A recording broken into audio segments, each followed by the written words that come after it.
Doctor வாங்க. கையில அடிபட்டுடுச்சு doctor. ஐயோ ரத்தம் ஊத்துது.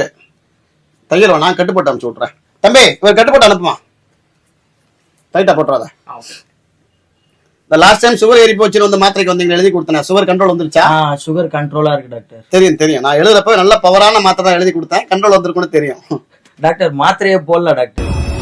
மாத்திரையே போடலையா? அப்புறம் எப்படி கண்ட்ரோல் வந்துச்சு? எங்க தாத்தா நாட்டு வைத்தியம் சொன்னாரு டாக்டர்.